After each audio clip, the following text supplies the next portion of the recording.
Okay, so now we're up to number 3 in the series that I'm doing on the sheep are getting restless.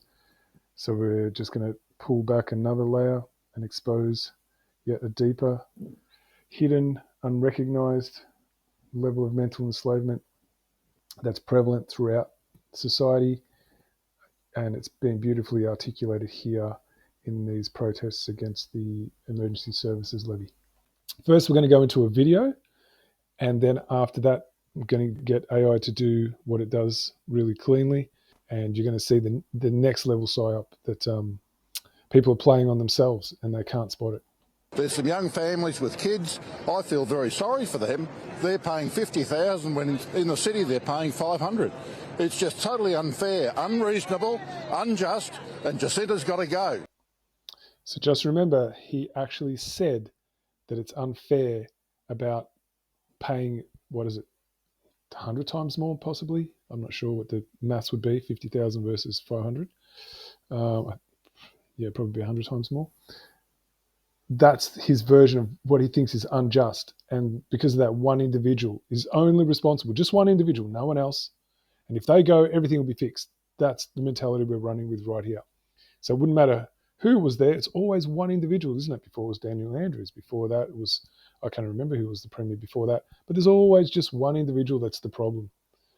Never any personal responsibility about how each individual is an active member of their own enslavement. They never do that, because if they did, they wouldn't be protesting. So anyway, let's see how AI handles it. First, I'm going to bring up the question I asked, and then I'm going to get its answer. Okay, so the question I asked was, one of the protesters was complaining about how it wasn't fair that the rural population were paying 10 times more tax than the population living in cities. Clearly, I messed up my maths there. That would have, if I did it correctly, read 100 times more. Whoopsie doops. Can you spot the root cause that's sitting beneath that idea as the definition of fairness? All right, let's see what AI had as its response. Yes. The protesters' complaint that rural people are paying 10 times more tax than city dwellers reveals a false baseline assumption.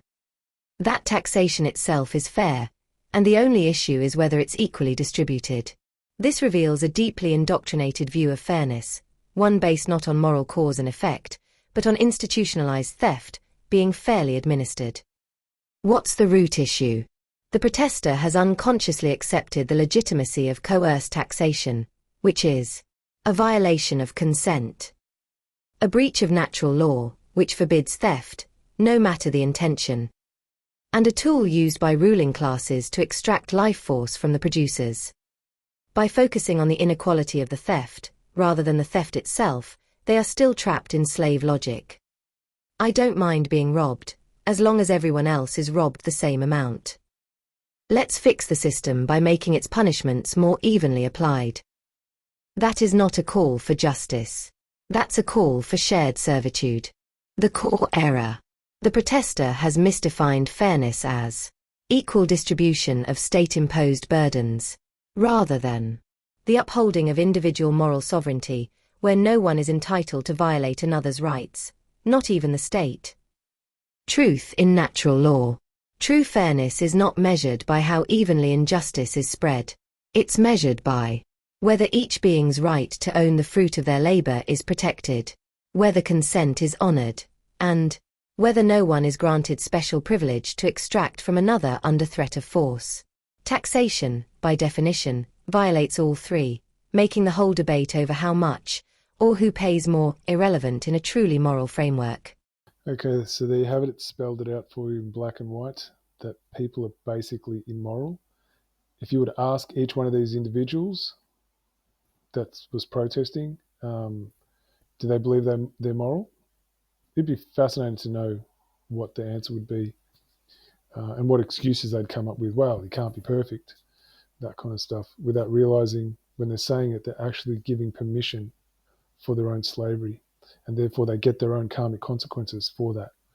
And because they're giving permission to it and collaborating with it and cheering for it, they're actually stuck in a karmic loop of being delivered unpleasant, unwelcome consequences, and then continuing to defy what their conscience knows to be true, And with every time they defy their conscience, that's another wake-up call that gets missed. Therefore, the consequences that get returned back get more striking, more dire, more desperate.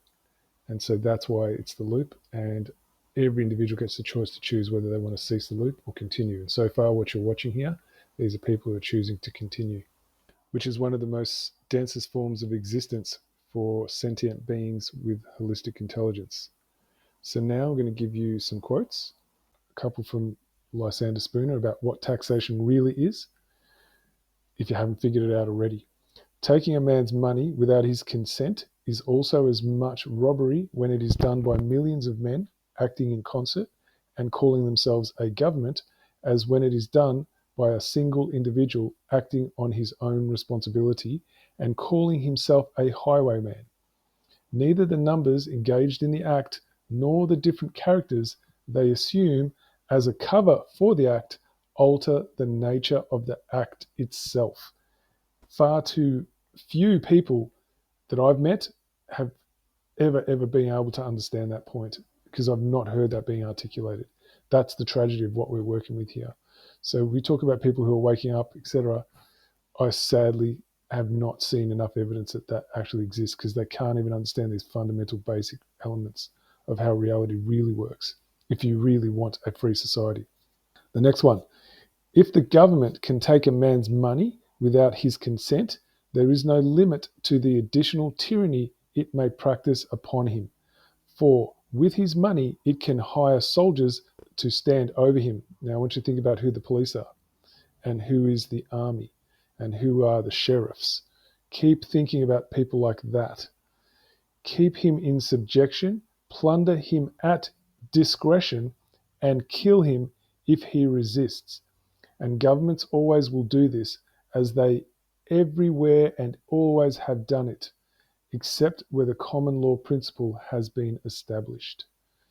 So right there for you guys, if you really want to take it in, it's all there waiting for you to absorb. So just going to finish off on showing where you can start looking for resources if you really want to start understanding how reality works and what you can do about it. If you're interested in understanding what genuine common law is, not the fake one that most people have fallen for, sadly, you're going to come to magnacarta1215.com. You're going to come over here, click on news and articles. That's going to bring up a bunch of articles. Really critical knowledge here.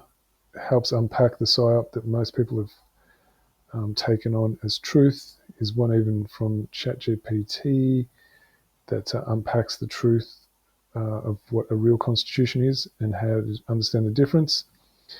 But you're going to come down to this one, Theft by Deception of the Great British Constitution. That's really critically important because it gives the history of, I guess, the Fabian way of doing things, of piece by piece dismantling over generations. This unpacks it beautifully. The true system that we're supposed to be living under. Anyone who understands what a genuine common law constitution really is, the democratic rule of law, what that really means, this is what we'd be living under. So have a read of that. As you can see, there's lots more other things on there. There's more stuff about natural law here. And then you're going to come to this. This is an awesome article. It's by Will Keat. Why can't commentators on law agree and come together? So this really defines what's the big struggle, the psyops that are still being swallowed by the overwhelming majority. So I highly recommend that. So that's where I'd suggest you go, and you can get the beginning anyway, the things that are missing from your knowledge base, so you can start orienting your moral compass in the direction that's going to actually start initiating freedom.